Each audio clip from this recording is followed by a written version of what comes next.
မင်္ဂလာပါရှင်ကျမတို့ကတော့ပြားရည်နဲ့ဖရဲသီးလေးပါကျမတို့ကိုတစ်ချိန်နဲ့တွဲစားမိရင်တော့ဘိုက်အောင်ဘိုက်နာဖြစ်ပြီးအန်တီရရှိနိုင်လို့တတိထားကြပါဦးနော်ဟိုင်းကျွန်တော်ကနွားနို့ပါဘေးကတော့တံပရာသီးလေးပေါ့တွဲမစားပါနဲ့ဗျကျွန်တော်တို့နှစ်ယောက်တွဲမိရင်နွားနို့တွေဘိုက်ထဲမှာခဲသွားပြီးအစာမကြေဖြစ်တတ်လို့လုံးဝတွဲမစားမင်းကွက်သီးချချိုလေးကိုတကြားနဲ့တွဲမစားပါနဲ့ရှင်ဒီတွဲဖက်မှုကလူကိုအသက်အန္တရာယ်ဖြစ်စေနိုင်တဲ့အထာပြင်းထန်လို့အထူးတတိထားပေးကြဖို့တောင်းဆိုပါရစေရှင်ကျမတို့ကြက်ဥလေးတွေကိုတကြားနဲ့တွဲပြီးချက်စားတာမျိုးရှောင်ပေးကြပါရှင်အစိတ်အတောက်ဖြစ်စေနိုင်တဲ့ဓာတ်ပြုတ်မှုတွေဖြစ်တတ်လို့ကျန်းမာရေးအတွက်တကယ်စိုးရိမ်ရပါတယ်နော်တခွားသီးအေးအေးလေးနဲ့မြေပဲစုံကိုတွဲစားတာကဝမ်းလျှောစေနိုင်ပါတယ်အစာအိမ်နှုတ်တဲ့သူတွေဆိုရင်ပိုပြီးဒုက္ခပေးနိုင်လို့ဒီအတွဲဆက်ကိုတတိထားပြီးရှောင်လိုက်ရအောင်နော်ညက်စနဲ့ကညွက်ကတမျိုးစီစားရင်ဆေးဖက်ဝင်ပေမဲ့တွဲစားလိုက်ရင်တော့စီလန်းချောင်းဆိုင်ရာပြဿနာတွေဖြစ်စေနိုင်ပါတယ်ကျန်းမာရေးအတွက်ဒီအတွဲဆက်ကိုရှောင်ကြရအောင်ပါနာနတ်သီးမှာပါတဲ့အက်ဆစ်တွေကနွားနို့ကိုခဲသွားစေပါတယ်အဲဒါကြောင့်နွားနို့နဲ့နာနတ်သီးကိုတွဲစားမိရင်ပြုတ်အန်တာဘိုက်အောင်တာတွေဖြစ်တတ်လို့တတိထားကြပါဦးနော်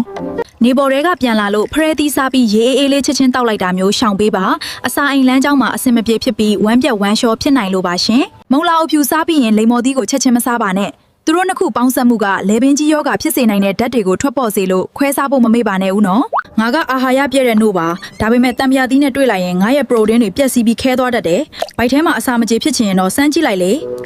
နောက်ဆုံးအနေနဲ့ရှက်လက်ကရည်နဲ့နွားနို့ကိုတွဲမတောက်ပါနဲ့ရှင်နွားနို့ရဲ့အာဟာရကိုပြည့်စည်စေပြီးဗိုက်ကိုလည်းအောင့်စေလိုပါကျန်းမာတဲ့အစားအသောက်တွေနဲ့ပျော်ရွှင်ကြပါစေရှင်